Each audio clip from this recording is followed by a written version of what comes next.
La première direction, c'est la République démocratique du Congo. On va parler de ses révélations sur un système dans le football. Et puis au Cameroun, Paul Biya passe le cap de 40 ans au pouvoir. On va également parler du Centrafrique. Les avocats vont debout contre l'éviction de la présidente de la Cour constitutionnelle. Et puis on termine par le Togo, comme de coutume, vers la mise en place du Fonds national pour le développement du sport. Nos invités sont en place pour commencer cette semaine avec nous, l'homme politique du secte des leaders émergents, Georges Ewo, et le coach Kwamivi Akleso. Il est consultant et coach en entrepreneuriat et en politique. On va les saluer. Georges Ewo, bonjour, vous allez bien? Bonjour Michel, bonjour cher Akleso Esso. Bonjour à tous les téléspectatrices, toutes les téléspectatrices et téléspectateurs de Niwa TV. Alors, ça fait plaisir de vous avoir sur ce plateau, Georges Ewo, puisqu'on va parler du football en première partie. Vous êtes également là en tant que jeune, si on peut le dire, président d'un club phare du Grand Cloto, Kotoko de la Vie. C'est ça? Les infos sont vérifiées? Exactement. Ma modeste personne a été portée à la tête de Kotoko de la Vie le 30 octobre passé, suite à un congrès extraordinaire. Et donc, je pense que, comme vous le dites, on peut le dire ainsi, le jeune président, il n'y a pas de souci. Donc, vous aurez de la matière sans doute. C'est quand même la leadership des jeunes, ou bien du jeune. Donc, je pense qu'il n'y a rien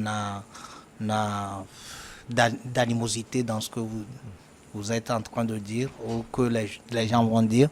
Mais je pense que le management n'a pas exclu à ce que les jeunes soient apportés au plus haut et ni le fait que le leadership des jeunes soit entaché des choses qu'on peut reprocher à toutes les générations. Donc je crois aussi que aujourd'hui, je suis à la tête de ce club fétiche de la localité qui est Kotoko de la Vie. Je pense que c'est à la fin de la saison que nous pouvons bien parler parce que le sport tel qu'on le connaît, on doit parler avec beaucoup de tact et inclure aussi un certain nombre de choses pour ne pas quand même se laisser découvrir par d'autres personnes. Allez, nous avons également le coach Kwamivi Akleso. Il était déjà présenté. Lui, il fait tout. Coach, bonjour, vous allez bien? Bonjour, je vais bien. D'abord, je suis content que ce soit mon ami Ewo qui soit encore le président de Kotoko de la Vie. Ça voudrait dire que quand je serai à la Vie, je serai bien reçu. Et en plus, ça montre tous nos engagements. Puisque moi, je prône le leadership des jeunes et que ce soit un jeune qui est porté à la tête d'un club parce que traditionnellement ce sont des gens au-delà de cinquantaine, quarantaine qui le font. Donc félicitations à lui parce que moi j'ai pour l'habitude de dire que les jeunes sont fatigués d'être la relève de demain, ils doivent être les collaborateurs d'aujourd'hui. Donc on a un collaborateur, Dieu merci. Et je vais profiter également pour souhaiter un coucou spécial, si tu le permets, à trois amis, DG Julianos, DG Maxi Service et puis DGCP déjà. Donc ce sont des trois DG comme lui que je connais qui travaillent bien et qui font beaucoup pour la jeunesse. Alors on commence donc par la République démocratique du Congo. Les dernières révélations du journaliste français Romain Molina sont venues mettre à jour un système qui gangrène le football dans ce pays depuis plus de 20 ans. Un environnement pédocriminel qui prospère sans ennui. La Fédération congolaise de football a annoncé l'ouverture d'une enquête. Alors, au côté de Kwamivi Akleso, il s'agit de quoi concrètement? En réalité, nous devons d'abord définir la pédocriminalité. De quoi s'agit-il? Donc, la pédocriminalité, c'est la criminalité à haute dose à l'encontre des enfants. Donc, il y a des clubs, comment vous appelez, les clubs pépiniers. Heureusement qu'on a un président ici. Et les clubs pépiniers, les clubs des filles, je pense que c'est l'équipe nationale qui est senior. ceux qui suivent l'équipe nationale, ceux qui Le sont cadet, les juniors. sont là. Donc il y a des gens qui font exploitation humaine par rapport à ce genre de choses ou des attouchements sexuels liés à cela. Moi, je me réjouis que cette fois-ci, on n'a pas dit que le média français ment au nom d'un État africain, étant donné que c'est un journaliste français qui a révélé. Ça existait depuis, ce que tout le monde s'était là-dessus. Et je ne veux pas dire que notre football est sain, mais ce genre de choses ne se voient pas aussi chez nous. Comme là-bas, c'est quelque chose comme ils font vu au sud de tout le monde. Donc, il s'agit de ça, même si je pense que c'est la COFA. La FECOFA. Je pense que la FECOFA. FECOFA, Fédération Congolaise de Football. Fait comme si elle ne savait pas. Mais je pense dans les années 2010, il y avait ce qu'on avait dénoncé. Donc, ce sont, je pense, le caractère lubrique ou sexuel, pour ne pas dire prosélytisme dans le domaine du football, et c'est ce qu'on dénonce. Ici, moi, je remercie que le journaliste français ait pu quand même toucher du doigt le phénomène, et sans entendre que, vous allez voir, on va encore aller Coupe du Monde, et peut-être il y a une délégation même qui peut aller supporter. Il y a encore ce genre de choses. On te donne des faveurs contre le sexe, contre des choses par rapport à cela. Donc c'est ce qu'on dénonce, puisque je pense que les Nations Unies, il y a une loi qui est contre l'exploitation des enfants. Donc c'est dans cette perspective qu'on dénonce. Sinon, c'est moyen courante au RDC ou ces activités. L'État fait fi par rapport à ça, mais moi, je le dis encore, je remercie ce journaliste, d'autant plus que ce n'est pas un Africain, entre griffes, un journaliste africain qui a fait ce travail, mais je tire chapeau pour que cela soit sorti du milieu, que le football ne soit pas une activité d'exploitation humaine ou d'exploitation des enfants. Donc voilà pourquoi on a essayé de mettre cet article. Je pense que même presque tous les médias, quand RFI l'a mentionné, France 24 l'a mentionné, presque tous les médias européens ont porté l'accent là-dessus. Donc cette dénonciation, c'est pour qu'on puisse assainir le football et qu'il y a l'équité genre, il y a la lutte contre les discriminations liées au genre. Donc je pense que c'est dans cette perspective qu'il y a eu cette dénonciation. Alors parlons justement de FECOFA. Les membres de cette fédération seraient impliqués, certains responsables et comme n'auraient rien fait pour stopper ces actes. Vendredi 4 novembre déjà, le ministre des Sports, Serge Nkondé, s'est exprimé et compte bien punir d'éventuels coupables. Alors, Georges Eo, cela veut dire que ça a touché beaucoup de secteurs. On parle de clubs, on parle même de la Fédération congolaise de football. Bien exactement, parce que, vous savez, quand le ministre a pris les taureaux par les cornes et il décide de faire des enquêtes pour mettre en lumière les actes qui se sont passés, je pense que ça c'est une bonne nouvelle. L'opinion congolaise est d'accord sur le fait qu'il existe de tels actes. Et l'opinion aussi est d'accord sur le fait qu'on doit lever les voiles sur ce phénomène.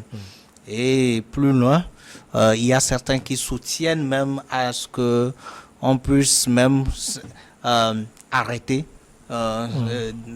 les fonctions de ceux qui sont des suspects, et avant que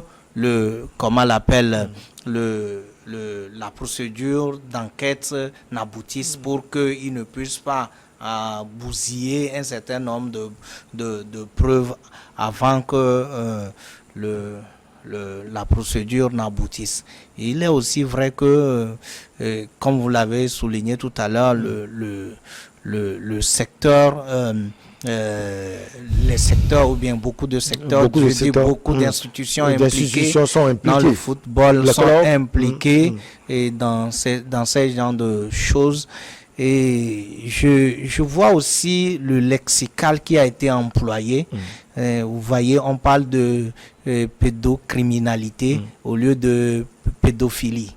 Et ça veut dire tout simplement que, à un moment donné, les gens ont compris que quand on parle de pédophilie, il faut le préciser, c'est qu'il y a la notion d'amour qui est dedans, sauf que ça a été fait sur un enfant, sexuellement sur un enfant. L'acte sexuel est porté sur un enfant, alors qu'ici, quand on parle de la criminalité, on a exclu tout simplement ce sentiment d'amour et qu'on est en train de mettre en lumière, ou bien de révéler plutôt le côté négatif de l'acte, c'est-à-dire que la criminalité, c'est-à-dire que il y a un phénomène de criminalité qu'on veut révéler.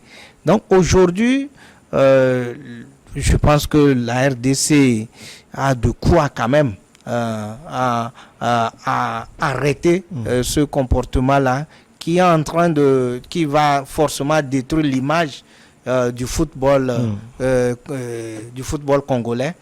Et d'ailleurs, n'oubliez pas que quand on parle des membres de la fédération, on parle de l'institution suprême pour organiser le football dans le pays. Quand des gens seront ciblés et que la justice va probablement faire son travail et que les gens seront accusés, ce qui va se passer, c'est que il y a un bon nombre de personnes qui seront écartées du football et que ça va causer, ou bien ça va quand même, le football va quand même avoir de choc. Et là, je pense que c'est pour cela que beaucoup de choses vont être quand même étouffées, parce que je pense qu'on va arriver là-bas où peut-être on posera la question sur est-ce que ça va aboutir ou pas, ou bien est-ce que la fédération va avoir cette capacité, ou bien la justice peut faire ce travail-là, afin que vraiment les auteurs soient punis, la lumière soit faite, que les auteurs aussi soient punis. Et c'est là où j'allais intervenir encore. L'un des accusés, Bertin Makou, n'a pas voulu commenter les faits. L'actuel coach adjoint du FC Saint-Éloi Lupopo de Lubumbashi, on connaît ce club, attend selon lui l'autorisation de son avocat pour communiquer sa position. Mais au pays, beaucoup de personnes s'accordent tout de même sur le fait que des mesures préventives devraient être prises en attendant l'issue des enquêtes. Alors coach, on sait que la République démocratique du Congo, c'est quand même un pays de football. On voit souvent les léopards de la RDC jouer, les compétitions continentales et autres. Ces révélations vont sans doute porter un coup, si on peut le dire, attentatoire à ce football. Non, ces révélations ont déjà porté un coup.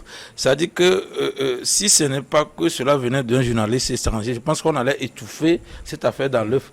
Bon, étant donné que c'est la fêtière du football que ça a touché, je pense que on est en droit de penser que tous les clubs, presque de la D1 jusqu'à D2, D3, sont aussi gangrénés le tout-puissant Mazembe, par exemple, oui, Vita Club, Saint-Éloi de Lupopo.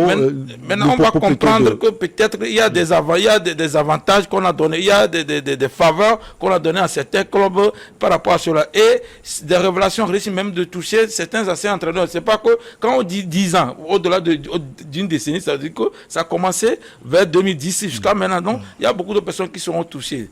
Mais est-ce que Georges Hérault se demandait si ça peut aboutir? Je pense que comme ça a touché l'instance festière de football congolais plutôt, et que le ministre a tapé sur la table, je pense qu'on ne peut plus l'étouffer. Maintenant, est-ce qu'on va vraiment poursuivre les auteurs? On se connaît en Afrique, on commence toujours, mais on ne sait pas quand ça finit le procès là. Alors, est-ce que les victimes se sont décidées à sortir pour pouvoir parler? Il n'y a que 2 victimes qui ont parlé, parce que j'ai dit, c'est souvent en Afrique, quand vous avez un procès contre quelqu'un, vous avez esté contre quelqu'un, donc ça dépend du poids de la personne. Ouais? Il y a des juges, s'ils ne sont pas des juges indépendants ou objectifs dans ce qu'ils font, par rapport au statut de la personne, il y a des gens qui vont voir le procureur de la République consulat ou le procureur général pour qu'on puisse abandonner les charges. Donc c'est dans cette perspective que les gens ne veulent pas venir parler et qu'après qu'ils aient des problèmes. Sinon je pense qu'il y a 2-3 personnes qui ont parlé, mais les autres sont retenus. Mais si toutes les victimes viennent dire, je pense que la chose ou bien le procès, le jugement peut avoir une importance. Sauf que tel que je le dis, Congo, Brazza, Congo, Kinshasa, tel qu'on le connaît, on risque de ne faire qu'un procès forfaitaire, un procès vidé de toute substance. C'est-à-dire qu'on peut prononcer des jugements, mais on ne verra pas des gens incarcérés parce que telle personne connaît telle personne. N'oublions pas que si le président de la fédération est touché, c'est une institution de la République. Donc. Et non seulement ça ne s'arrête pas au RDC, ça va dans toute l'Afrique, parce que à la RDC plutôt, ça va dans toute l'Afrique parce que je pense qu'ils appellent FOCAFA, je pense c'est ça, non? La fédération sous-régionale, vous voulez dire? Oui, non, je parle de RDC même. Non, c'est la FECOFA. La FECOFA, la FECOFA maintenant est sous la fédération sous-régionale et la fédération régionale est sous la CAF aussi également. Donc, ça va toucher la crédibilité de nos instances et ça va agir sur comment on va faire nos représentations internationales. Je parle de comment coupe des championnats des clubs comme ça, oui. et nos champions de ligue africaine, tout ça, donc ça va gangréner certaines choses. Mais est-ce que pour ça on va se taire là-dessus? Non. Mais pour qu'on fasse en tête que ça n'éclabousse pas le football africain, parce que jusqu'à présent, je suis sûr que on dit le quota des Africains qui vont à la Coupe du Monde c'est limité. On n'a pas le même quota par rapport aux Européens. Parce qu'on se dit que le football est à une étape où c'est comme si on le traite de l'enfant. Donc, il faudra que nos dirigeants essaient de faire mieux et que les représentants de RDC ou les représentants de RDC assainissent à ce que ça ne soit pas un procès contre l'Afrique elle-même ou bien le football africain eux-mêmes. C'est qu'un procès contre la pédocriminalité et non contre les instances africaines du football. Alors, le coach veut parler par exemple de la Ligue des champions africaine et la Coupe CAF par exemple. Georges Eo, vous êtes président actuel d'un club de football au Togo. Alors, quand un club peut-être est touché, pour le monde, on ne l'a pas dit en République démocratique du Congo, mais on parle déjà de Saint-Éloi Lupopo de Lumumbashi. Alors, vous êtes président d'un club, ça fait quoi? Ça peut faire quoi précisément? Ça ternit l'image du club. Ça ternit l'image du club. Vous devez pas savoir que les clubs, l'image d'un club est à protéger et il faut forcément que les lumières soient faites pour que ça ne soit pas seulement une allégation. Il faut vérifier les faits. Aujourd'hui, le journaliste a révélé un certain nombre de choses, quitte aux autorités de faire des enquêtes pour voir si vraiment les allégations sont avérées. Sinon, ce que je dirais tout simplement que l'image du club est en train de s'étioler. Oui, puisque vous devez savoir que le football aujourd'hui, il est vrai que la sexualité au niveau du football est quelque chose où on ne parlait pas avant. Mais c'est quelque chose qui est vraiment qui existe et qui est vraiment d'actualité. Un joueur qui arrive dans un club qui a quitté sa famille, il est dans son club, prend l'un de sa famille et qui en un garçon ou je sais pas une fille qui a aussi des sentiments. À un moment donné, nous notons dans nos contrées où il y a les clubs, vous allez voir, c'est pas seulement en RDC, vous allez voir dans nos contrées où vous allez trouver des enfants aujourd'hui qui sont enceintés par des joueurs et par après qui se faufilent dans la nature comme ça et que vous ne les retrouvez pas. Il existe un peu partout. Donc je pense que aujourd'hui, il va falloir que l'équipe puisse véritablement travailler en fonction de ce qui a été dit. C'est pour cela que on a dit que l'opinion est d'accord sur des moyens préventifs. Aujourd'hui, il faut mettre des garde-fous pour que, bien avant que ces auteurs-là ne soient traduits en justice, il faut vraiment faire en sorte que ça ne se reproduise plus. Parce que c'est très important. Allez, on va marquer la petite pause et on revient pour la suite. On ira au pays de Paul Biya.